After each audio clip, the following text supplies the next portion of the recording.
All right, so with this model, all we really have are the two paired kidneys.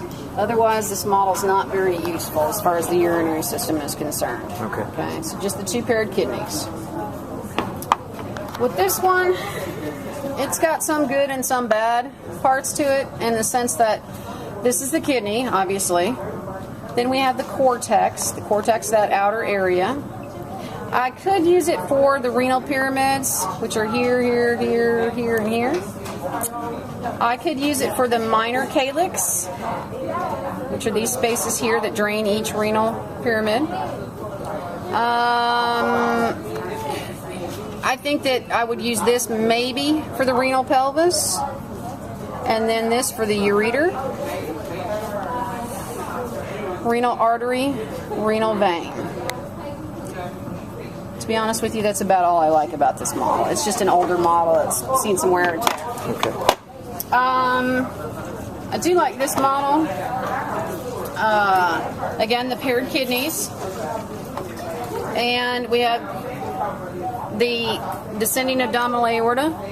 And then blood is going to go into the kidney through the renal artery. It's going to go through the kidney and come back out the renal vein here in the blue and end up with the inferior vena cava. This is the start of the ureter, and it's going to come down and going to attach at the back of the bladder in males. So this whole structure right here in the yellow, light yellow, is the bladder. And if I open that up, in the orange right here, going through the prostate, that's the start of the urethra. So that's a pretty good model for that. Now, we're going to spend a little time here because this is going to be complicated, and if I had, I'm going to use a couple colored pencils. And we're going to walk through the blood flow. Number 14, we're going to start with number 14. That's the renal artery. And as soon as an artery or a vein forks, its name changes. So the next vessel is the segmental artery between here and here. You'll notice I've got a line there. Underneath this minor calyx, from this point to this point, right here, is the lobar artery.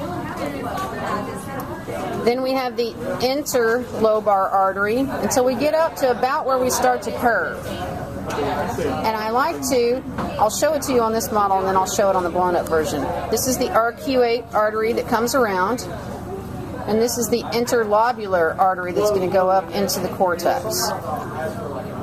Now, some other structures, just to get those out of the way. Again, the renal pyramid. Each one of these is a renal pyramid.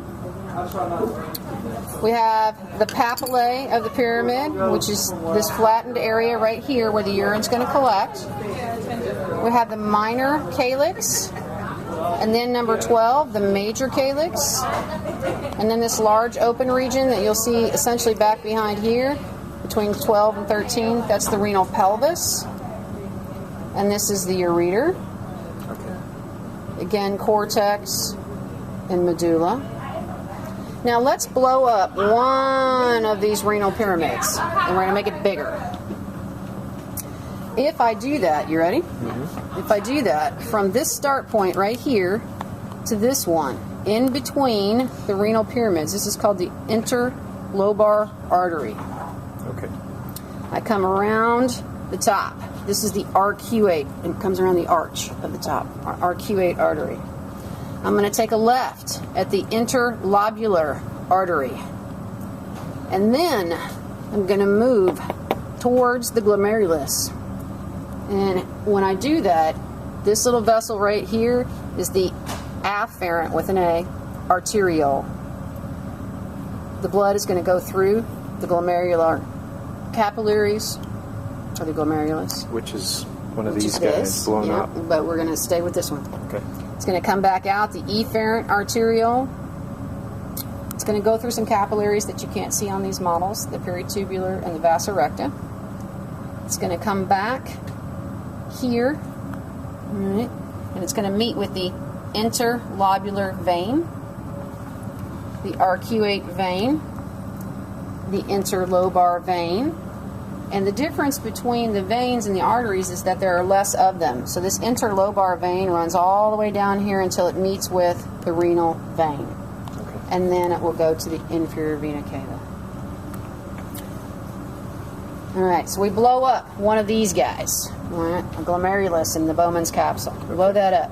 We've got the afferent arteriole. It's thicker, all right? It's got a larger overall diameter when it comes to size. All right? Letting blood into the glomerulus, and then the blood and all the formed elements will come back out the efferent arteriole. But some of the fluid, the filtrate is what it's called when it comes out, will actually move into this structure down here, number 35, which is the proximal convoluted tubule. This cup that surrounds the glomerulus is called the Bowman's capsule. And I think that does it. Okay. As far as the reproductive structures are concerned, really I have them out just solely so you can see the bladder placement in males. Again, the bladder is traditionally larger in males, and males have a long urethra that's going to pass all the way through the penis. All right. In females, bladder is essentially below the uterus. Thank you very much.